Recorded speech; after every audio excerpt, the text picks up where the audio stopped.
Hello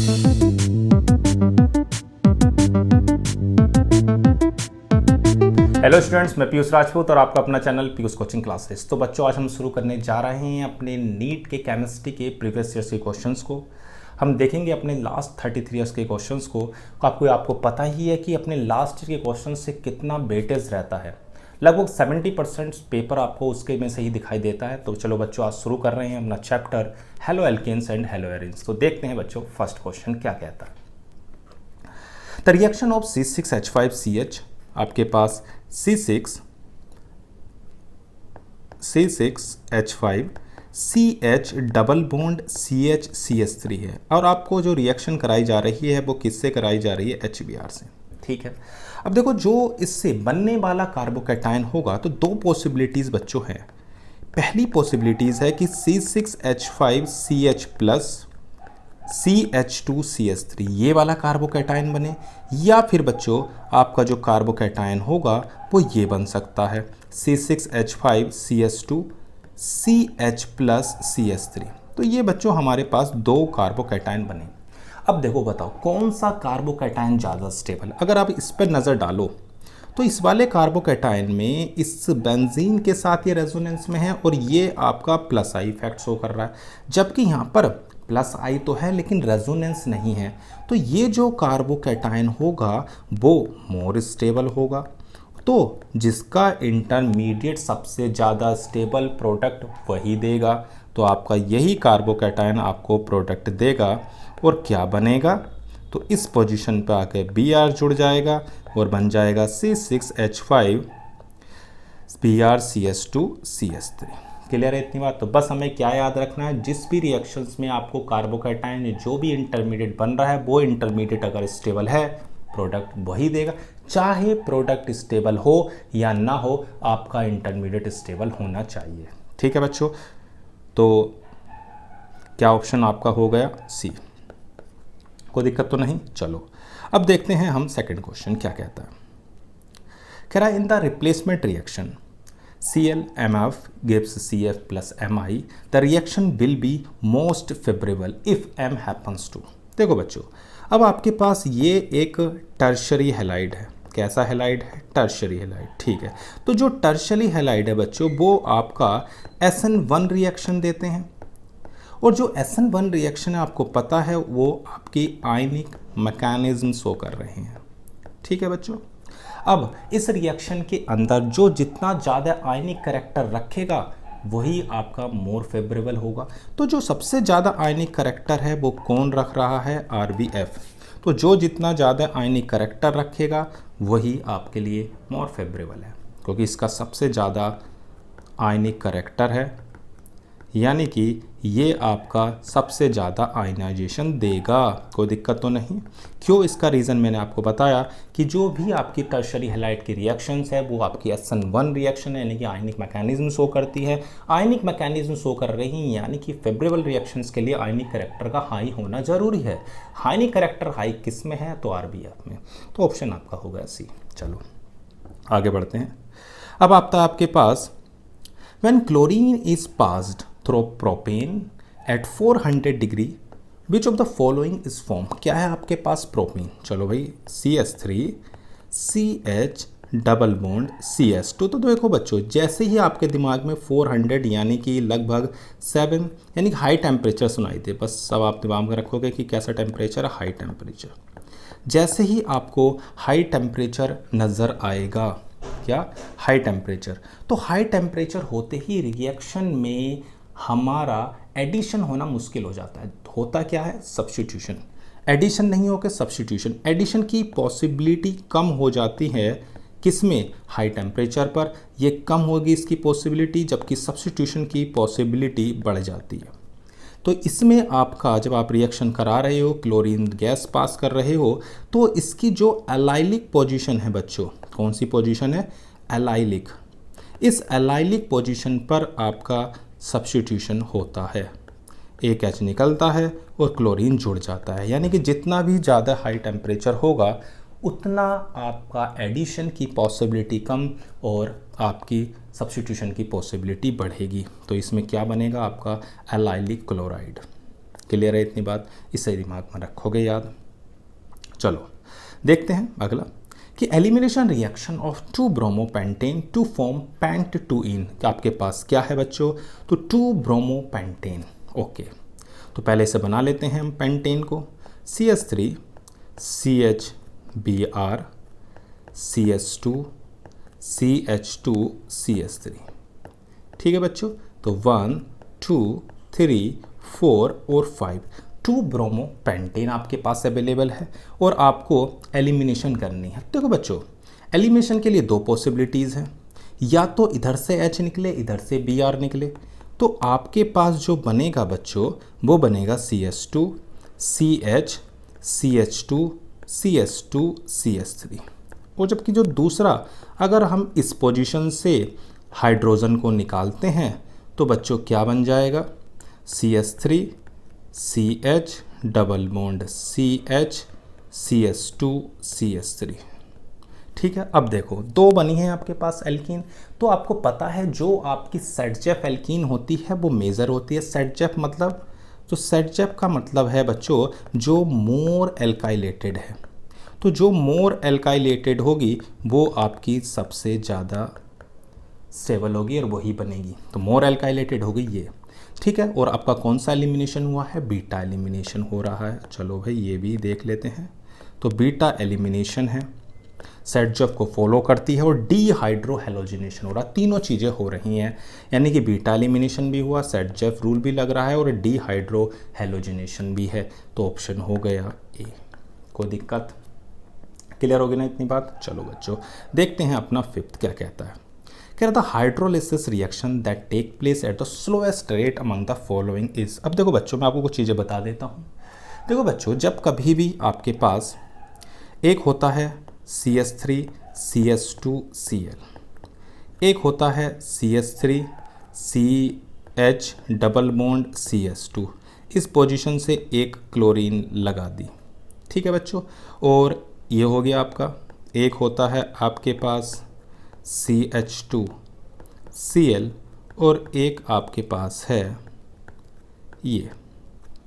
तो बच्चों जो आपका ये है, इसमें जब Cl निकलता है तो बनने वाला जो कार्बोकैटायन है वो बहुत ही ज़्यादा स्टेबल है रेजोनेंस की वजह से, हाँ या ना। तो मैंने आपको बताया था रिएक्शन फास्ट होगी क्योंकि इंटरमीडिएट जो बन रहा है वो स्टेबल है। तो ये तो बहुत फास्ट होती है। इसमें भी ये एलाइलिक पोजीशन है तो इसकी स्टेबिलिटी भी काफ़ी हाई होती है और इसमें आपका प्योर सिंगल बॉन्ड है। जबकि अगर हम बात करते हैं इसकी, तो बच्चों ये जो होता है आपका प्लस एम इफेक्ट शो करता है, यानी कि ये रेजोनेंस में चला जाता है। रेजोनेंस में जाने की वजह से बच्चों ये आपका प्लस, ये आपका क्या शो करता है, तो बच्चों ये आपका इस तरह से पार्शली डबल बॉन्ड शो करता है। यानी कि ये जो है प्लस एम इफेक्ट की वजह से यहाँ पर पार्शली डबल बॉन्ड कैरेक्टर आ रहा है। पार्शली डबल बॉन्ड कैरेक्टर आ गया तो अब निकलना तो मुश्किल हो गया उनके कंपेयर में। तो ये आपका सबसे स्लोएस्ट रिएक्शन देगा। कौन, ये। क्लियर है इतनी बात। चलो अगला देखते हैं। कह रहा है कि the compound A on treatment with sodium gives B and with PCl5 gives C. B and C react together to give diethyl ether ABC। तो इतना बात तो कंफर्म है कि जो अगर हम ऑप्शन से देखें तो हमारा जो A होगा वो हमारा इथाइल अल्कोहल है। अब ये तो हो नहीं सकता क्योंकि ये तो PCl5 से रिएक्शन नहीं देगा। कौन, ये। तो अगर C2H5OH है, उसकी अगर मैं रिएक्शन कराता हूँ PCl5 से तो बनता है C2H5Cl, और इसकी रिएक्शन कराता हूँ सोडियम से तो बनता है C2H5O Na+। ठीक है, अब देखो उसने कहा है कि आप इन दोनों की रिएक्शन कराओ। ये आपका क्या है, उसने बोला कि A on treatment with sodium gives B और PCl5 से C। अगर आप इन दोनों की रिएक्शन कराते हो तो बच्चों आपको मिलेगा क्या, डाई इथाइल ईथर। ये आपका विलियमसन ईथर सिंथेसिस देता है। कौन सा देता है, विलियमसन ईथर सिंथेसिस। ओके, तो ऑप्शन आपको देखो C2H5OH, C2H5ONe और C2H5Cl। तो आपका ऑप्शन क्या होगा, डी। क्लियर है? मैंने क्या बताया, C2H5OH की PCl5 से कराते हैं तो बनता है C2H5Cl, Na से कराते हैं बनता है C2H5O- Na+, और ये दोनों आपको देते हैं विलियमसन ईथर सिंथेसिस। क्लियर है इतनी बात? चलो याद रखना इसको। आते हैं अगले की ओर। The compound C7H8 under the following reactions, okay, then the product C। देखो बच्चों, आपको दिया क्या है, C7H8। तो बच्चों जो C7H8 है, तो सबसे पहले आप ये देखो कि इसका डबल बॉन्ड इक्विवेलेंट क्या है। तो उसका फॉर्मूला होता है 2C+2 -KH -KX + N/2। तो अगर C की बात करें तो बच्चों 7 है, हाइड्रोजन की बात करें तो 8 है, डिवाइड बाय 2, तो ये आ जाएगा आपका 7 2 14 और 2 16, यानी कि 8/2 मतलब 4। और जब कभी भी आपको 4 डबल बॉन्ड इक्विवेलेंट नज़र आ जाए तो समझ लेना बेंजीन तो है, क्योंकि इसका जो DBE होता है वो बच्चों 4 होता है। क्लियर है इतनी बात? अब एक कार्बन बच गया, और कितने वो बचे हैं, तो 3। आपके पास C7 है और ये हो जाएगा CH3। क्लियर है? इसकी रिएक्शंस करा रहे हैं Cl2 से। जब Cl2 से कराएंगे तो होगा क्या, इस पोजीशन पर जितने भी आपके हाइड्रोजन हैं वो रिप्लेस हो जाएंगे किससे, क्लोरीन से, क्योंकि आपके पास 3Cl2 दिए हुए हैं, 3 मोल है तो तीनों H चले जाएंगे। फिर हम इसकी रिएक्शन किससे करा रहे हैं, Br2Fe। अब देखो ये जो ग्रुप है वो आपका मेटा डायरेक्टिंग है, क्योंकि ये इलेक्ट्रॉन विड्रॉइंग है, तो ये आपका मेटा पोजीशन पर किसको जोड़ देगा, तो ये आपका मेटा पोजीशन पर ब्रोमीन को जोड़ेगा। फिर हमें इसकी रिएक्शन ZnHCl से करानी है, तो वो आपका देगा CH3 और Br। तो आपके पास क्या हो गया, इट्स मेटा ब्रोमोटोलुइन। क्लियर है? कोई दिक्कत तो नहीं? सबसे पहले डबल बॉन्ड इक्विवेलेंट चेक किया, 4 आया, तो 4 सुनते ही आपके दिमाग में बत्ती चल जाए कि क्या बेंजीन है, तो हाँ है। फिर आगे की रिएक्शन तो बहुत आसान थी। चलो बच्चों अगला देखते हैं क्या कह रहा है। कह रहा है identify a product, predict the type of reactions. Okay, reaction पर ध्यान देते हैं। आपके पास दिया हुआ है OCH3 Br, ये आपके पास, और इस वाली पोजीशन पर होगा आपका देखो H। तो होता क्या है कि इस रिएक्शंस में ये आपका इस तरह से और ये आपका इस तरह से चला जाता है। तो जो बनने वाला है उसे ध्यान से देखो, आपकी बेंजाइन बनती है। क्या बनती है बच्चों, बेंजाइन। ये आपकी बेंजाइन है, ठीक है ना, क्या है ये, बेंजाइन। अब इसकी रिएक्शंस हम करा रहे हैं NaNH2 से, तो ये बच्चों आपको क्या देगा, it's a Meta directing product आपको मिलेगा, यानी कि OCH3, और इस पोजीशन पे आ जाएगा NH2। अब डायरेक्ट मत जोड़ देना, प्रोडक्ट में तो कोई दिक्कत नहीं होगी, लेकिन आपको दिमाग में रखना है कि सबसे पहले आपको बेंजाइन बनाना है, तब आपको रिएक्शंस करानी है। तो आपके पास जो प्रोडक्ट हुआ बच्चों वो कौन सा हो गया, D। क्लियर है इतनी बात? चलो बच्चों आगे बढ़ते हैं। कह रहा consider the reaction will be fastest in. देखो जो ये रिएक्शंस आपको दे रखी है, मैंने आप ध्यान रखना, सब्स्टिट्यूशन रिएक्शन तो है। सब्स्टिट्यूशन में 2 चीज़ें होती हैं, SN1 और SN2। SN1 आप हमेशा तब देखोगे जब कार्बोकैटायन जो है वो सबसे ज़्यादा स्टेबल हो, ठीक है ना, स्टेबल कार्बोकैटायन, मतलब जैसे टर्शरी हो गया और सेकेंडरी हो गया। जबकि SN2 को आप लेस स्टेरिक हिंड्रेंस में देखोगे, किस में देखोगे, लेस स्टेरिक हिंड्रेंस में, जहाँ पर भीड़ भाड़ बहुत कम हो रहा है और आपके पास जो लिविंग ग्रुप है वो भी अच्छा है, ठीक है ना, यानी कि आपके पास बल्कि ग्रुप नहीं है, ठीक है, यानी कि लेस क्राउडेड है, लेस स्टेरिक हिंड्रेंस है, वहाँ पर आपकी SN2 होती है। तो इतनी बात कंफर्म है कि बच्चों ये SN2 रिएक्शन मैकेनिज्म को शो कर रहा है। अब रिएक्शन जो SN2 होती है बच्चों, वो आपकी किससे फास्ट होती है, तो जो आपके एप्रोटिक सॉल्वेंट होते हैं।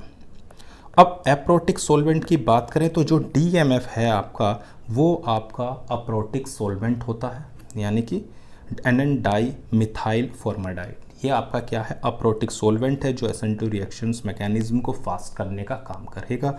तो ऑप्शन हो गया C। ठीक है इतनी बात? ठीक। चलो बच्चों आगे बढ़ते हैं।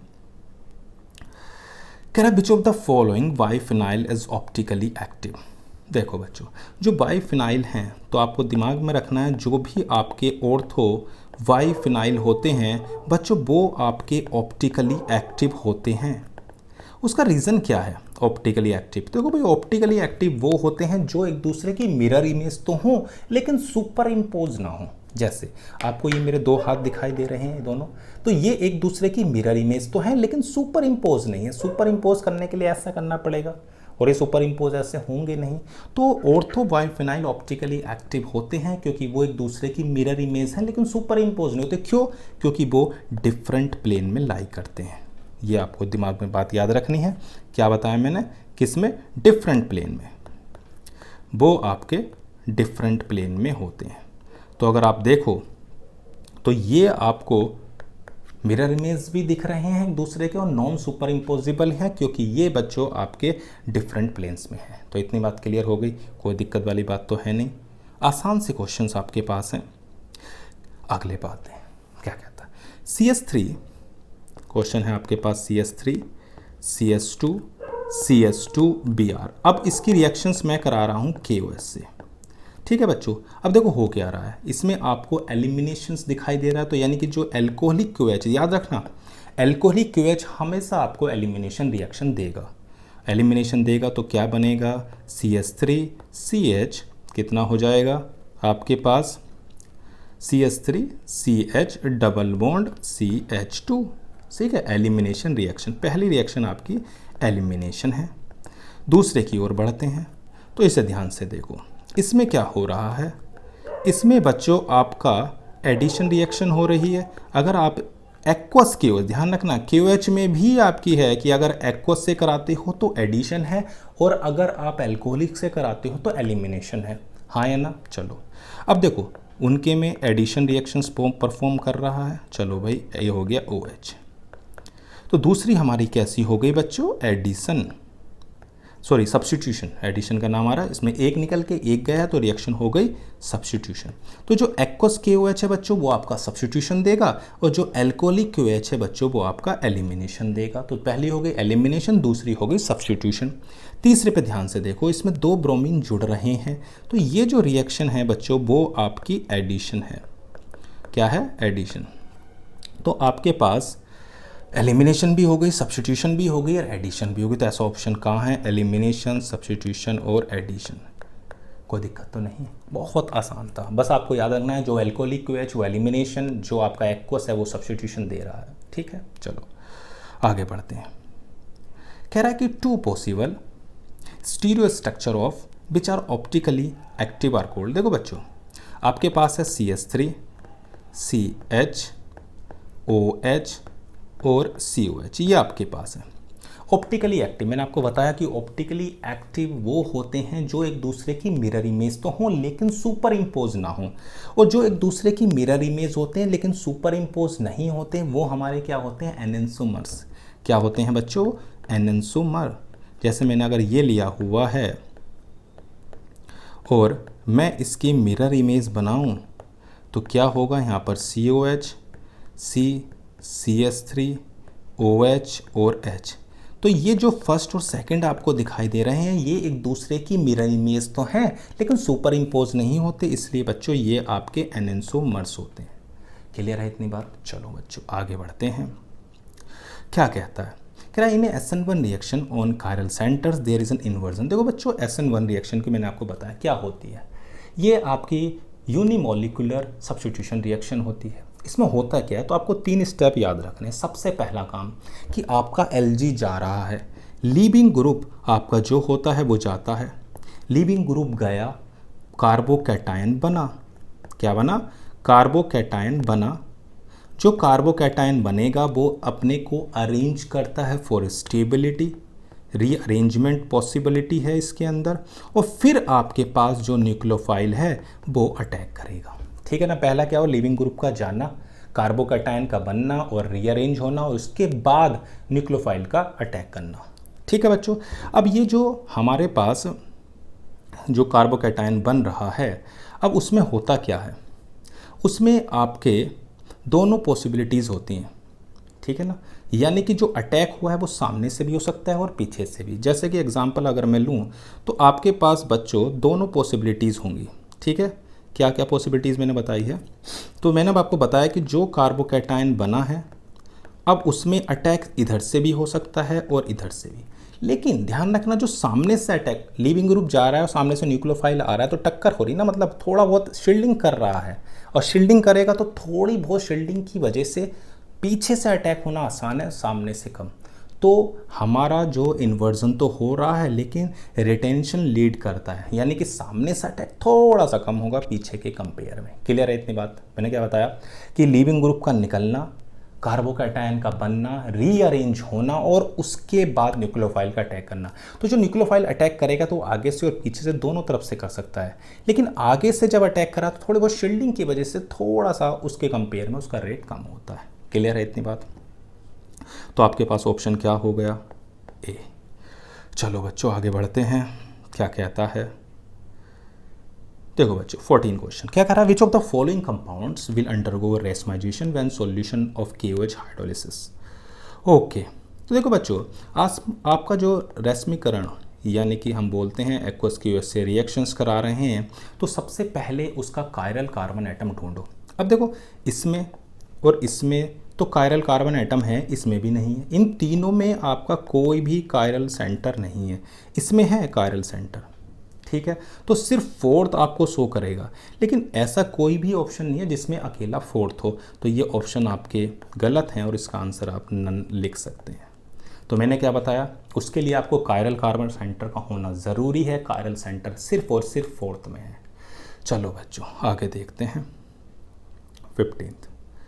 ओके, तो बच्चों 15th क्या कह रहा है, आपके पास दो स्ट्रक्चर्स दिए हुए हैं। अब एक ध्यान से देखो, दोनों स्ट्रक्चर्स में आपको कोई भी बॉन्ड का टूटना नहीं है, और जब आपका बॉन्ड का टूटना ना हो तो बच्चों समझ लो कि उसमें आपका सिर्फ और सिर्फ कन्फर्मेशन होगा। क्या होगा, कन्फर्मेशंस।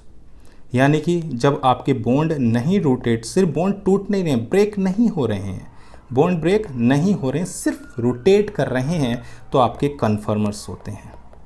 ठीक है इतनी बात, कोई दिक्कत तो नहीं। तो ये आपका अ पेयर ऑफ कन्फर्मर्स होगा। जैसे आपके इक्लिप्स्ड होते हैं, जब एक के ऊपर एक आ जाए, पार्शली इक्लिप्स्ड होते हैं, गॉची होते हैं, आइडेंट क्या होते हैं, और हमारे एंटी होते हैं। क्लियर है इतनी बात। उसमें हम क्या करते थे, रोटेट करते रहते थे। जब हम रोटेट करते थे तो उसके अंदर डिफरेंट फॉर्म्स बनते थे, तो उसमें आपको बॉन्ड का टूटना नहीं, रोटेट करना होता था, वो आपके कन्फर्मर्स होते थे। क्लियर है इतनी बात। चलो बच्चों अगले पे आते हैं। कह रहा विच of the following acid does not exhibit optical isomerism. सबसे पहले मैलिक एसिड की बात कर लेते हैं। तो मैलिक एसिड होता है C double bond C H COH COOH और दूसरा आपका H। ये आपका क्या है, मैलिक एसिड। अब देखो ये कह रहा है कि ऑप्टिकल आइसोमेरिज्म ये शो नहीं करेगा, क्योंकि इसमें सिमेट्रिक प्रेजेंट है, और जहाँ पर भी सिमेट्रिक आ जाए वहाँ पर आपकी ऑप्टिकल आइसोमेरिज्म नहीं होती। तो ये आपका malic acid optical isomerism show नहीं करेगा। रीज़न है प्लेन ऑफ सिमेट्री का होना, ठीक है ना। जहाँ पर भी प्लेन ऑफ सिमेट्रिक आ गई समझ लो ऑप्टिकली आइसोमेरिज्म नहीं शो कर रहा। ठीक, चलो बच्चों आगे बढ़ते हैं। कह रहा है कि CH3CH CH2Br C2H5 से रिएक्शन कराई गई है और ये बना है।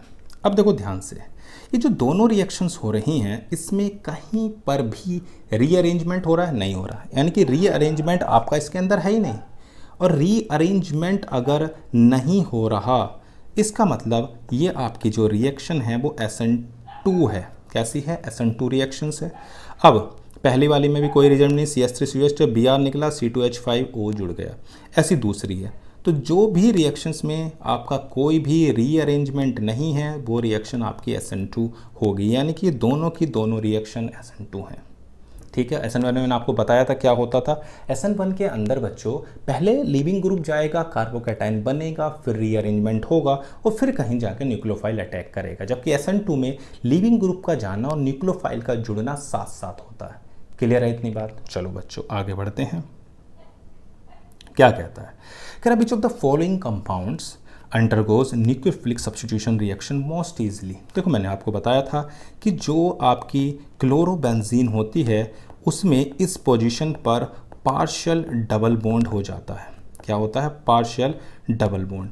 अब ये आपको एक डोनर है, ये प्लस एम इफेक्ट्स को करता है। अगर इस बेंजीन रिंग में बच्चों हम जितने ज़्यादा इलेक्ट्रॉन विड्रॉइंग ग्रुप जोड़ देंगे, जितने ज़्यादा आप इलेक्ट्रॉन विड्रॉइंग ग्रुप जोड़ोगे उतनी ज़्यादा क्लोरीन का जो निकलना है वो आसान हो जाएगा। तो अब बताओ किस में इलेक्ट्रॉन विड्रॉइंग ग्रुप सबसे बढ़िया है? तो भैया NO2 में। आपको पता है कि NO2 आपका अच्छा, बहुत अच्छा क्या होता है? EWG इलेक्ट्रॉन विड्रॉइंग ग्रुप है। तो ऑप्शन हो गया आपके पास ए। क्लियर है इतनी बात? मैंने क्या बताया? पार्शियली डबल बॉन्ड था। तो जो भाई सिंपल सी बात है, कह रहा भाई मेरे से इलेक्ट्रॉन लो, तो ठीक है भैया, हमने एक ऐसा ग्रुप जोड़ा, कह रहा है इलेक्ट्रॉन दो, तो उसका निकलना वो क्या बना दे रहा है? आसान। ठीक है ना इतनी बात? चलो अगले में आते हैं। कह रहा which one is the most reactive towards SN1 reaction. मैंने आपको बताया था कि आपको दिमाग में रखना है जब भी SN1 आए तो आप कार्बोकैटायन की स्टेबिलिटी देखो, जो ज़्यादा स्टेबल होगा वही आपकी रिएक्शन क्या होगी? मोस्ट रिएक्टिव होगी। अब देखो ध्यान से कौन सी ज़्यादा है, पहले पाते हैं। तो C6H5, उससे एक और C6H5 और इस पोजीशन पर आपका बनेगा कार्बोकैटायन, ये है। दूसरे पे देखो C6H5 CH CH3, ये। तीसरे की बात करते हैं तो देखो C6H5 CH3 C6H5 और ये। अब ये आपको ध्यान से देखो, इसमें आपकी कितनी बेंजीन रिंग हैं? 2। आपकी 2 बेंजीन रिंग होगा तो इसमें तो ये आपका रेजोनेंस शो करेगा और एक आपका प्लस आई। जबकि इसमें आप देखोगे तो सिर्फ 2 रिंग है, जबकि इसमें एक रिंग है और एक प्लस आई। तो सबसे ज़्यादा स्टेबिलिटी कौन सा वाला शो कर रहा है बच्चों? सी। क्यों? 2 रिंग, मोर रेजोनेंस और साथ में एक प्लस आई भी। तो जितना ज़्यादा स्टेबल कार्बोकैटायन उतनी ज़्यादा most reactive towards SN1। Clear है? चलो बच्चों आगे की ओर बढ़ते हैं। Okay, the correct order of increasing reactivity CX bond towards nucleophilic in the following compound. मैंने आपको बताया था जितने ज़्यादा विड्रॉइंग ग्रुप जुड़े होंगे उसकी रिएक्टिविटी उतनी ही फास्ट होगी। अब आपके पास है कि the correct order of increasing reactivity CX bond towards nucleophilic in the following compound. अब CH3 CH3 CH3 और आपका यहाँ पर है टर्शरी। और इसकी देखो बात करो, ये आपका क्या बनेगा? ये आपका हैलोजन है और यहाँ पर आपके 2 विड्रॉइंग ग्रुप जुड़े हुए हैं। तो मैंने आपको बताया था जितने ज़्यादा आप विड्रॉइंग ग्रुप जोड़ोगे उसकी जो रिएक्टिविटी है वो उतनी ज़्यादा हो जाए। तो सेकंड जो है वो सबसे ज़्यादा हो गया। और कौन सा है आपके पास? है NO2 वाला है, ये आपके पास है, और आपके पास ये तो सिंपल है। सबसे कम तो देखो इसकी होगी बच्चों, होगी नहीं होगी?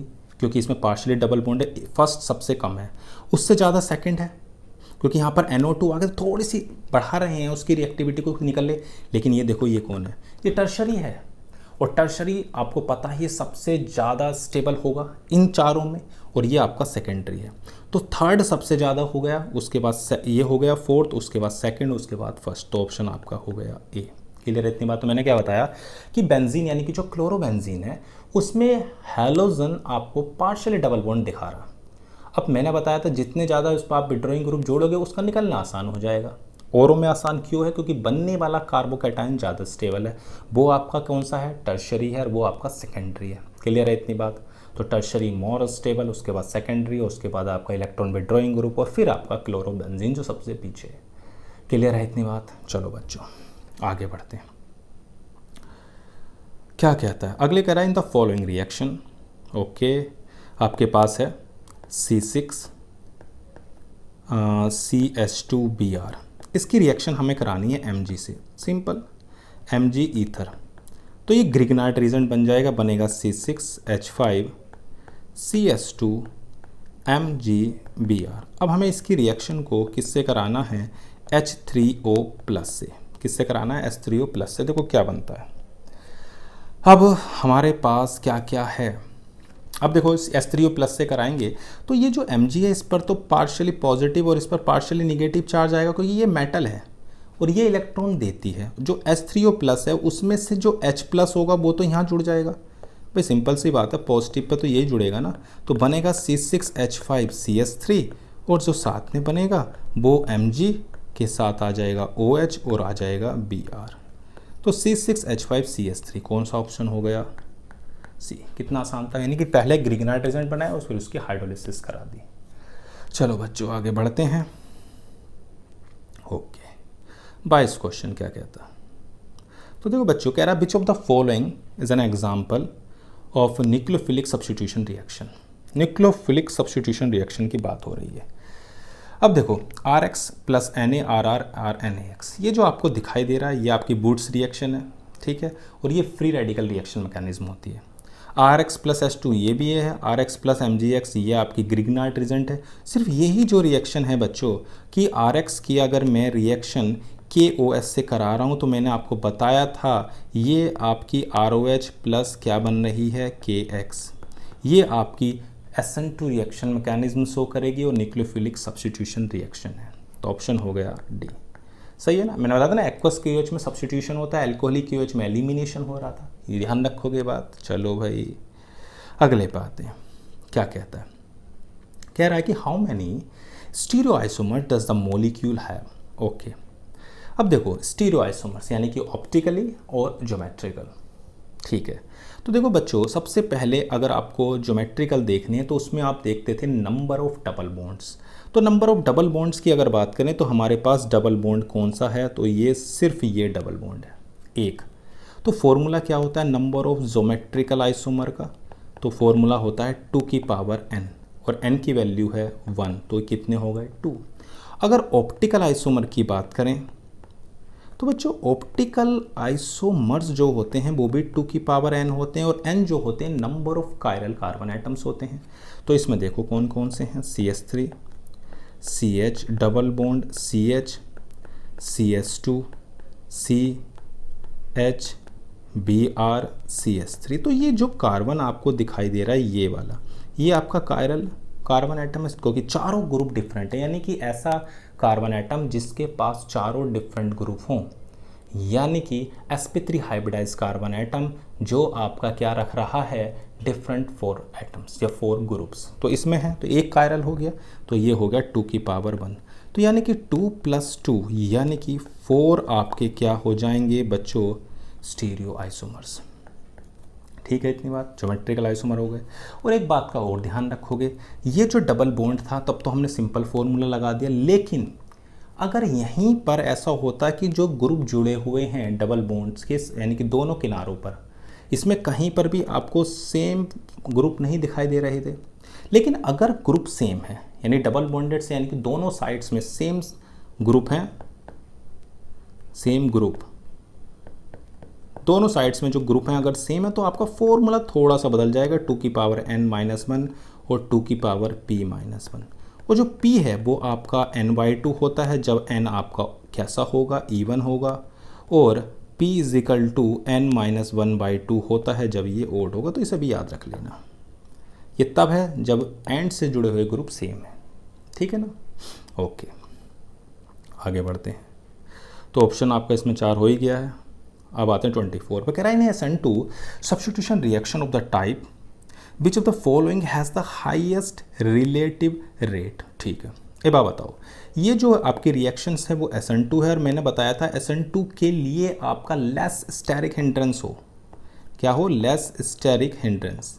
अब लेस स्टेरिक हिंड्रेंस है तो इसका मतलब क्या हुआ कि वो आपके प्राइमरी हैलाइड्स हो सकते हैं, और जो प्राइमरी हैलाइड्स होते हैं बच्चों उनकी जो SN2 रिएक्टिविटी होती है वो ज़्यादा होती है, लेस स्टेरिक हिंड्रेंस। तो सबसे ज़्यादा कम किस में है, तो दिस इज़ ऑफ प्राइमरी आपका CH3 CH2 Br। कोई दिक्कत तो नहीं। चलो बच्चों आगे बढ़ते हैं।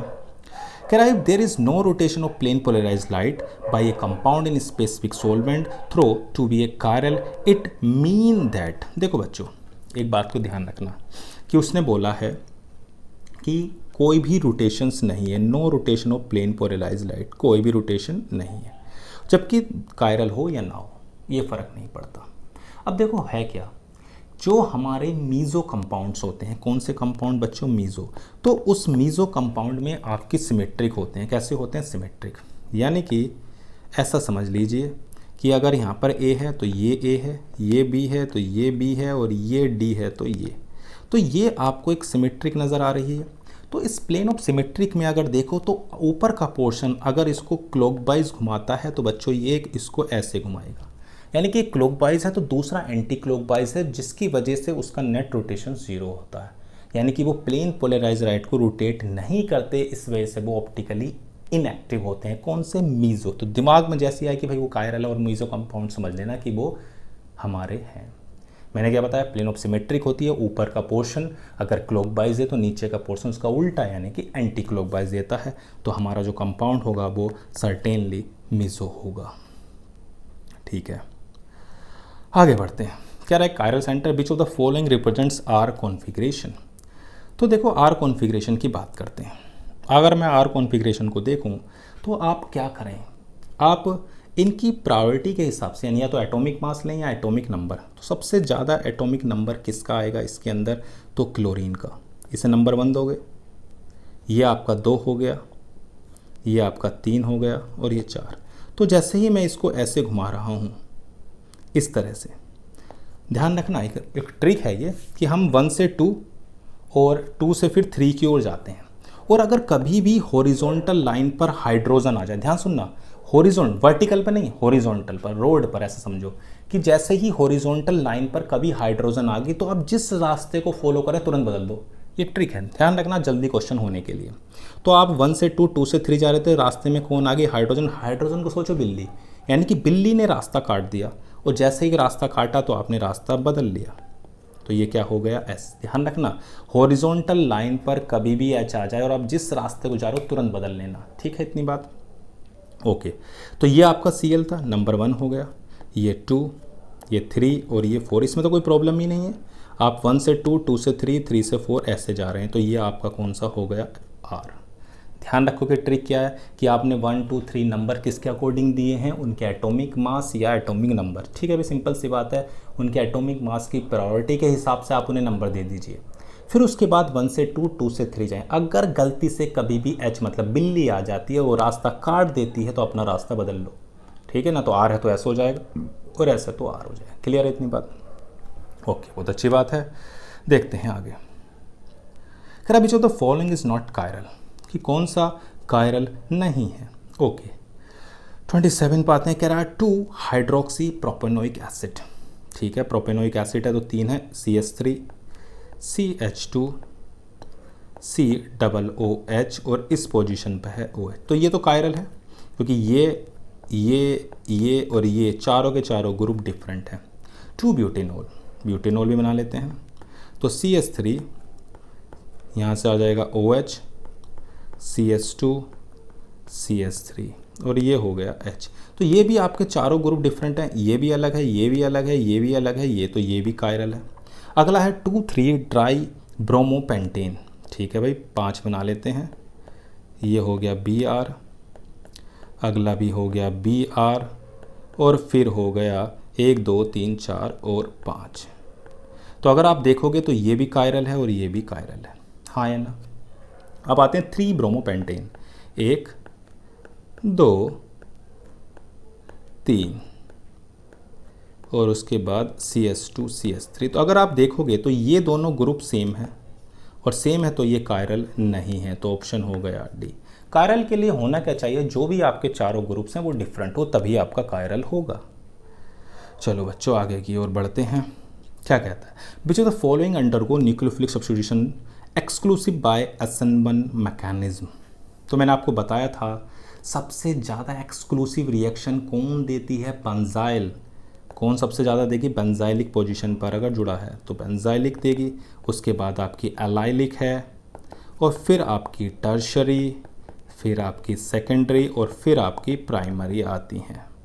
तो देखो बेंजाइलिक यानी कि जो बेंजाइल क्लोराइड है वो आपकी सबसे ज़्यादा फास्ट एक्सन-1 रिएक्शन देगा, तो ऑप्शन हो गया डी। उसका रीज़न मैंने बताया था कि जो बनने वाला कार्बोकैटायन है वो आपका बहुत ज़्यादा स्टेबल है ड्यू टू रेजोनेंस, इसकी वजह से मोर स्टेबल। तो जितना ज़्यादा स्टेबल कार्बोकैटायन होगा उतना ज़्यादा फास्ट रिएक्शन का रेट होगा। क्लियर है इतनी बात? चलो बच्चों अगले बात है, the chirality of the compound is, मैंने आपको बताई ट्रिक, तो इसको बनाने का पहले मैं आपको बता देता हूँ।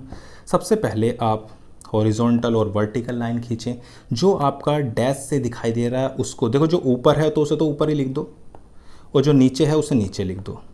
जो डैश से है उसे हमेशा आप किधर रखोगे? राइट में, और उसका जो दूसरा वाला है उसको रखोगे लेफ्ट में। नंबरिंग करते हैं। नंबर 1 ब्रोमीन नंबर 1 होगा, सही है। दूसरे पे कौन होगा? क्लोरीन। तीसरे पे कम होगा ये, और चौथे पे ये। आप जा रहे थे 1 से 2, 2 से 3, 3 से 4, बिल्ली ने रास्ता काट दिया। मैंने आपको बताया जैसे ही रास्ते में बिल्ली आ जाए अपना रास्ता भैया बदल लो, सही है। तो ये नहीं होगा, ये होगा। कभी भी हॉरिजॉन्टल लाइन पर हाइड्रोजन दिखाई दे रास्ता बदलो। तो आपका हो गया आर, ठीक है।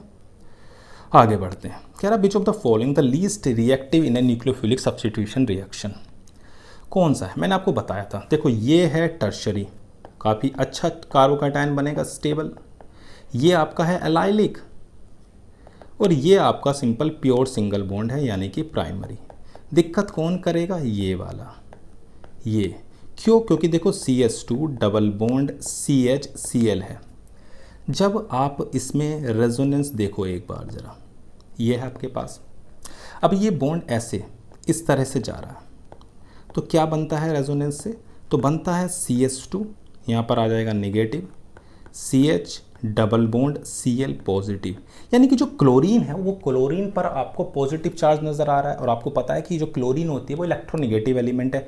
किसी भी इलेक्ट्रोनिगेटिव एलिमेंट पर अगर पॉजिटिव आ रहा है तो बहुत गंदी बात है, क्योंकि उसके पास जब पॉजिटिव आता है तो जो उसके लोन पेयर हैं वो लोन पेयर को वो संभाल नहीं पा रहा होता है, क्योंकि पॉजिटिव चार्ज आएगा अनस्टेबल हो जाता है। तो किसी भी अगर आपकी इलेक्ट्रोनिगेटिव पर पॉजिटिव चार्ज है तो वो अनस्टेबल होगा। तो इसमें सबसे ज़्यादा जो लेस रिएक्टिव होगा वो ये होगा आपका, कौन सा? बिनाइल क्लोराइड, ठीक है। तो बिनाइल क्लोराइड आपका सबसे ज़्यादा, या सबसे कह सकते हो लीस्ट रिएक्टिव है। क्लियर है? ओके, आगे बढ़ते हैं। कहता है which of the following pair of compounds are enantiomer. तो एनेंसोमर होते क्या? तो एनेंसोमर बच्चों आपके जो एक दूसरे की मिरर इमेज हो लेकिन सुपर इम्पोज ना हो, तो non super imposable mirror image आपकी एनेंसोमर है। देखो पहले में देखो CH3 है, CH3 है, OH है, OH है, तो ये आपकी क्या है? मिरर इमेज है और सुपर इम्पोज भी नहीं है, तो ये आपका क्या हो गया? एनेंसोमर। कोई दिक्कत? चलो आगे बढ़ते हैं। The reactivity order of halides for dehydrohalogenation. देखो बच्चों डिहाइड्रोहैलोजिनेशन की बात करें तो जो आपका जो आई होता है इसे बेटर लिविंग ग्रुप, यह आपका कैसा होता है? Better Lg। जो जितना अच्छा लिविंग ग्रुप होगा रिएक्टिविटी उतनी ही ज़्यादा होगी। तो आई की सबसे ज़्यादा, फिर Br, फिर Cl और फिर F। रीज़न, जो अच्छा बेटर लिविंग ग्रुप है वो आपका, या कह सकते हो कि जो Ri है इसकी जो बॉन्ड लेंथ होती है वो बड़ी होती है, टूटना आसान है, कम एनर्जी पे ही टूट जाएगा। या आप कह सकते हो कि ये अच्छा लिविंग ग्रुप है। ठीक है इतनी बात। चलो आगे बढ़ते हैं। क्या कहता है? CH3 CH2 Cl कि NaCN से रिएक्शन करानी, तो सिंपल सी बात है। पहले में तो आपका CH3 CH2 Cl, इसकी रिएक्शन हम करा रहे हैं NaCN से, तो सिंपल क्या बनेगा? आप बना सकते हो CH3 CH2 Cl। फिर NiS2 जो रिडक्शन का काम करता है, CH3 CH2 CH2 और NH2, तो आपका क्या बन गया? CH3 CH2 CH2 NH2। फिर आपकी एसिटिक एनहाइड्राइड से रिएक्शन करानी है, तो एसिटिक एनहाइड्राइड से रिएक्शन कराते हैं, तो देखो भाई ये जो बनेगा आपका CH3 CH2 CH2NH COCH3 बन जाएगा। अगर आप किससे रिएक्शन करा रहे हो? एसिटिक एनहाइड्राइड से। तो कोई ऑप्शन है क्या? हाँ जी बिल्कुल है, 33 का ए। कोई दिक्कत नहीं। चलो बढ़ते हैं आगे। कह रहा CH3 CH2 CHCl obtained by chlorination of n butane will be. Okay, ये आपके पास है क्लोरिनेशन ऑफ एन ब्यूटेन। देखो भाई एन ब्यूटेन मतलब सिंपल ब्यूटेन है, आपके पास CH3 CH2 CH2 CH3 ये आपके पास है। अब देखो ये जो आपका क्लोरिनेशन करा रहे हैं यानी कि फ्री रेडिकल रिएक्शन मैकेनिज्म है, तो अगर मैं आपका फ्री रेडिकल फॉर्म करता हूँ तो देखो भाई Cl2 है, उसके भी फ्री रेडिकल्स बनेंगे Cl और ये, तो अगर मैं बनाता हूँ तो बनता है CH2 और CH, यहाँ पर आपका फ्री रेडिकल बनेगा।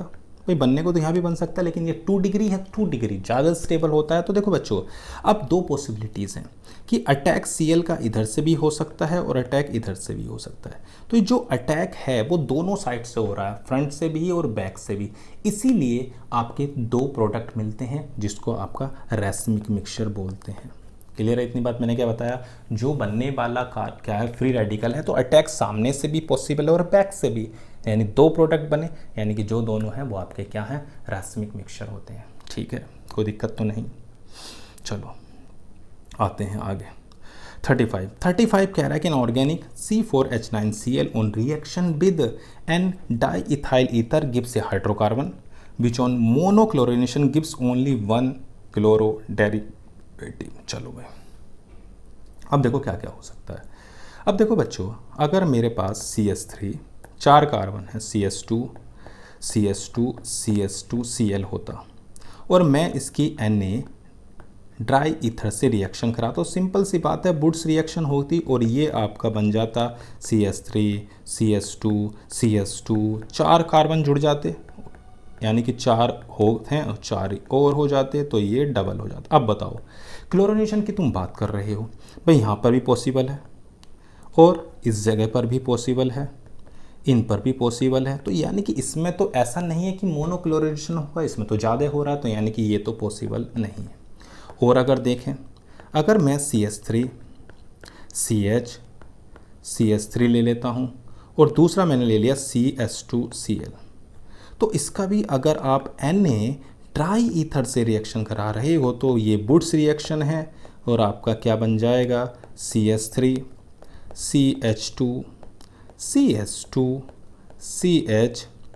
CH3 तो इसमें भी आपके एक से ज़्यादा क्लोरिनेशन है, यानी कि मोनोक्लोरिनेशन तो है ही नहीं, यानी कि एक से ज़्यादा पॉसिबिलिटीज़ आप यहाँ भी जोड़ सकते हैं और इस पर भी जोड़ सकते हैं, यहाँ भी जोड़ सकते हैं, यानी कि इससे ज़्यादा बन रहे हैं, यहाँ भी जोड़ सकते हैं, यानी कि 1 तो है नहीं। चलो थोड़ा सा और चेंज करते हैं, CH3Cl अगर इसकी कराते हैं Na ड्राई ईथर से तो देखो क्या बनेगा, तो बनता है CH3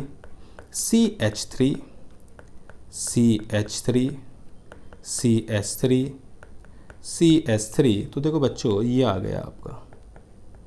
ठीक है, तो अब इसमें अगर देखोगे तो आपका सिर्फ एक ही यानी कि मोनोक्लोरिनेशन होगा।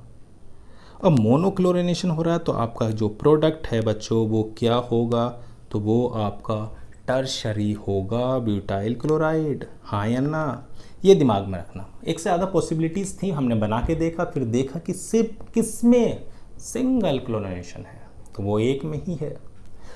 चलो बच्चों देखते हैं आगे क्या कहता है। A compounds of molecular formula C7H16 show optical isomerism, the compound will be. Okay, C7H16, तो सबसे पहले मैं इसका DBE निकाल लेता हूँ, तो होता था 2 × 7 + 2 - 16 / 2, तो ये 0 आ गया, यानी कोई भी रिंग नहीं है, यानी कि आपके पास इसमें कोई रिंग नहीं है, कोई डबल बॉन्ड नहीं है। ठीक है ना। अब ऑप्टिकल आइसोमेरिज्म, तो पहले से शुरुआत करते हैं। 2,3 डाइमिथाइल पेंटेन, यानी कि 5 कार्बन आपके बनाने हैं और एक 2 पर है, दूसरा 3 पर है, 1 2 3, उसने बोला 2,3 डाइमिथाइल पेंटेन। सही है बच्चों, ये 4 और ये 5। तो क्या ये ऑप्टिकल आइसोमेरिज्म शो करेगा, तो हाँ जी करेगा, क्योंकि इसके अंदर आपके क्या हैं, कायरल कार्बन एटम नज़र आ रहे हैं। ठीक है ना, यानी कि ये भी आपका कायरल है और ये भी आपका कायरल कार्बन एटम है। ठीक है ना इतनी बात। ये नहीं है क्योंकि इसमें दोनों तरफ CH3 है, ये नहीं है। ये वाला देखो, इधर CH2 CH3 जुड़ रहा है, इसमें ये पूरा ग्रुप जुड़ रहा है, तो ये वाला कार्बन आपका कायरल है। सिर्फ ये नहीं है क्योंकि इसमें दोनों ग्रुप सेम आ गए। ठीक है, तो 2,3 डाई मिथाइल पेंटेन आपका शो करेगा। तो मैंने आपको बताया था ऑप्टिकल आइसोमेरिज्म या ऑप्टिकल एक्टिविटी आपका तभी होता है कि जब उसमें आपका क्या हो, हैंडेडनेस, यानी कि उसके अंदर क्या होनी चाहिए, मिरर इमेज हो, यानी कि वो सुपर इम्पोजिबल ना हो। क्लियर है इतनी बात? ओके, चलो भाई आगे बढ़ते हैं। 37 कह रहा विच of the following compounds is not chiral. ठीक है भाई, पहला देखते हैं। CH3 CH, यहाँ पर D है, ऊपर H है और ये आपका CH2Cl है। तो ये चारों के चारों जो ग्रुप हैं आपके अलग अलग हैं, तो ये तो भैया कायरल है। आगे बढ़ जाते हैं, चलो भाई इसमें देख लेते हैं। CH3 CH2 CH और यहाँ पर D और यहाँ पर Cl, यानी कि इसमें भी आपके चारों ग्रुप कैसे हैं, डिफरेंट है, तो ये भी नहीं है। चलो आगे देखते हैं। ओहो, यहाँ पर देखो बच्चों, एक H इधर D, अगले में ये H, उससे अगले में तो सही है। इसमें देखो, अगर इस कार्बन को देखो दोनों H हैं, ये नहीं है, इसमें भी 2 H आ गए, ये भी नहीं है, इसमें भी 2 आ गए, तो ये वाला जो है आपका कायरल नहीं है, यानी कि C हो गया। क्लियर है इतनी बात? चलो अगला कहता है the replacement of Cl of chlorobenzene to give phenol require drastic condition but chlorine of 2,4-dinitrochlorobenzene is radially replaced because, देखो भाई 2,4-dinitrochlorobenzene, यहाँ पर एक NO2 है और एक NO2 यहाँ है। तो देखो बच्चों, जो NO2 है मैंने बताया था, ये आपका एक इलेक्ट्रॉन विड्रॉइंग ग्रुप है। क्या है? Electron withdrawing group. तो ये ऑर्थो और पैरा पोजीशन से इलेक्ट्रॉन डेंसिटी को कम कर रहा होता है, जिससे क्लोरीन का निकलना जो होता है वो आसान कर देता है। तो जितने ज़्यादा विड्रॉइंग ग्रुप जुड़े होंगे उतनी आपकी क्लोरीन की निकलने की पॉसिबिलिटीज़ बढ़ती चली जाएगी। अगर सिंगल क्लोरीन होता तो पार्शियली डबल बॉन्ड कैरेक्टर की वजह से वो नहीं होता। तो सिंपल सा आंसर हो गया कि NO2 withdraw electron from ortho और पैरा पोजीशन। क्लियर है? चलो आगे बढ़ते हैं। कहता था alkyl halide is converted into an alcohol by, देखो एल्काइल हैलाइड है कोई भी है, RX से हमें बनाना है ROH, ये आपको बनाना है। तो आपको X को रिप्लेस करना है OH से। तो ये एक कैसी रिएक्शन हो गई बच्चों? तो ये आपकी एक सब्स्टिट्यूशन रिएक्शन है। हेलोजन का जाना और OH ग्रुप का जोड़ना, सिंपल हो गया है सब्स्टिट्यूशन रिएक्शन। चलो 40 की ओर आते हैं।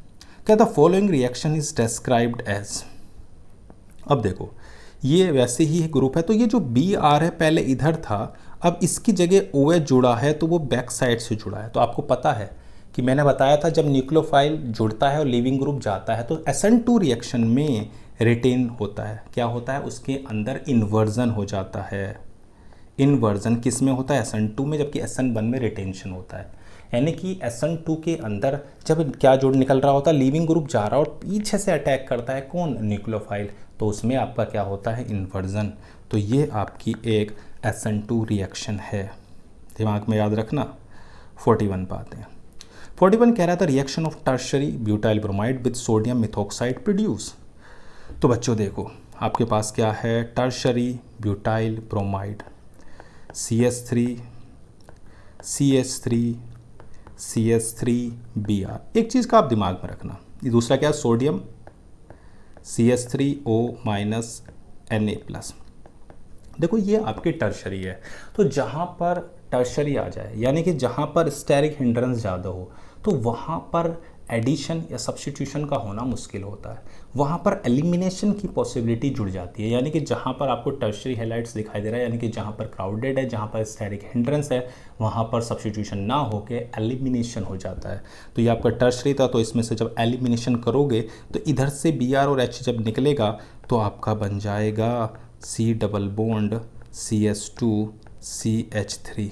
This is of isobutylene. ठीक है ना। तो आपका आ गया डी।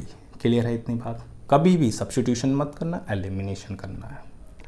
आगे बढ़ते हैं। Grignard reagent is prepared by the reactions. देखो भाई ग्रिग्नार्ड रिएजेंट कैसे बनता है। तो अगर आप एल्काइल हैलाइड की रिएक्शन Mg ड्राई ईथर के प्रेजेंस में कराते हो तो आपका बच्चों क्या बनता है, RMgX, यानी कि ग्रिग्नार्ड रिएजेंट बन जाता है। अब ये जो ग्रिग्नार्ड रिएजेंट है किससे बना, आपका मैग्नीशियम और एल्काइल हैलाइड से। क्लियर है, सिंपल कि अगर आप एल्काइल हैलाइड की ड्राई ईथर के प्रेजेंस में मैग्नीशियम से रिएक्शन कराते हो तो आपको ग्रिग्नार्ड रिएजेंट मिलता है। चलो बच्चों आगे बढ़ते हैं, 43 पर आते हैं। कह रहा chlorobenzene reacts with Mg in dry ether to give a compound A which further reacts with ethanol to yield। चलो भाई अब देखो आपके पास ये है क्लोरोबेंजीन है, इसकी रिएक्शन हम Mg से करा रहे हैं तो कितना बनेगा, तो ये बच्चों आपका क्या बन जाता है, Mg जुड़ जाएगा इस पोजीशन पर, है ना। Chlorobenzene reacts with Mg in dry ether, Grignard reagent आप बना सकते हैं। तो क्या बनेगा, तो ये आपका MgCl बनता है। इसकी फर्दर हम किससे रिएक्शन कराते हैं, तो C2H5OH से। तो क्या बनेगा, तो ये आपकी एक तो बन जाती है बेंजीन और दूसरा बन जाएगा MgClO(C2H5। क्लियर है, पहले ग्रिग्नार्ड रिएजेंट फिर उसकी हमने रिएक्शन कराई C2H5 से, तो आपकी क्या बन गई, बेंजीन। चलो बच्चों आगे बढ़ते हैं, 44 कह रहा benzene reacts with N propyl chloride in the presence of anhydrous AlCl3 to give, किससे करा रहे, N प्रोपाइल क्लोराइड से, एनहाइड्रस AlCl3 आपके पास है।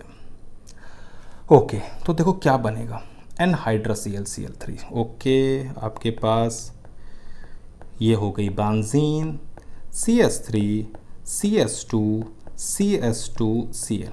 इसकी अगर मैं एनहाइड्रस AlCl3 से कराऊं तो सबसे पहले क्या होगा, इससे आपका जो कार्बोकैटायन बनेगा बच्चों वो होगा प्राइमरी 1 डिग्री, यही तो बनेगा 1 डिग्री। तो ये क्या करना चाहेगा, रीअरेंजमेंट होकर ये आपका CH3CH प्लस CH3 मतलब 2 डिग्री पे चला जाएगा, हाइड्राइड शिफ्ट होके। सही है इतनी बात, कोई दिक्कत तो नहीं, ठीक है ना। 1 डिग्री से 2 डिग्री अब ये रिएक्शन करेगा तो आपका बनेगा सिंपल CH3 और CH3, तो ये आपका बन जाएगा आइसोप्रोपाइल बेंजीन। क्लियर है, सबसे पहले कराई तो हमारा 1 डिग्री बना, उसको हमने रीअरेंज करा कर 2 डिग्री पे कराया, तब उसकी हमने रिएक्शन कराई। चलो अच्छी बात है, अगले पर आते हैं।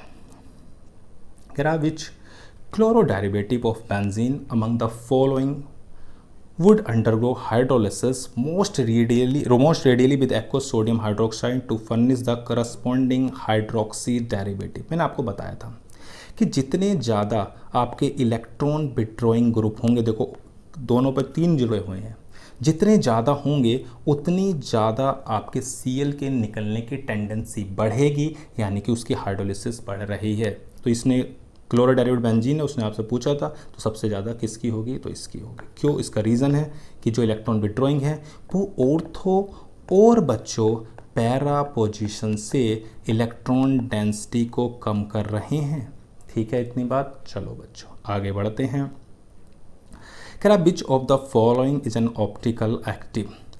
ओके ब्यूटेनॉल पर आते हैं। 1 ब्यूटेनॉल, चलो CH3 CH2 CH2 CH2OH, तो ये तो आपका ऑप्टिकली एक्टिव नहीं है, कोई कार्बन एटम नहीं है। 1 प्रोपेनॉल, इसे भी देख लेते हैं, CH3 CH2 ये भी नहीं है। 2 क्लोरोब्यूटेन, इसे भी देखते हैं, तो ये आपका आ जाएगा बच्चों CH3 CHCl CH2 CH3, ये भी आपका देखो अभी आ गया ब्यूटेन। तो ये आपका 46 की अगर हम बात कर रहे हैं तो हमारा C ऑप्शन हो गया, क्योंकि ये कायरल कार्बन एटम है, क्योंकि ये डिफरेंट ग्रुप है, ये डिफरेंट ग्रुप है, ये अलग है और ये अलग है, चारों के चारों ग्रुप डिफरेंट हैं, हमारा ऑप्शन होता है C। कोई दिक्कत तो नहीं।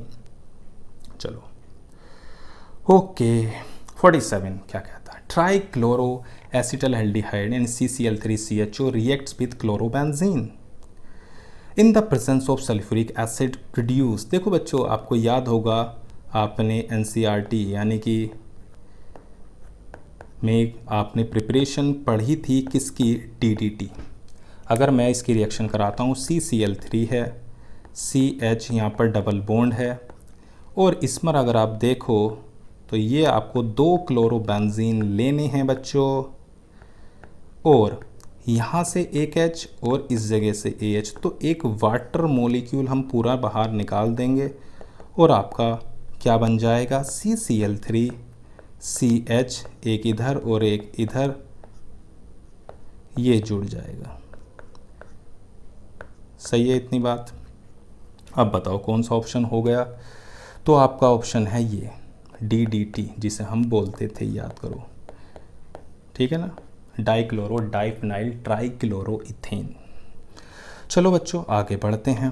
कह रहा है industrial preparation of chloroform employees acetone with.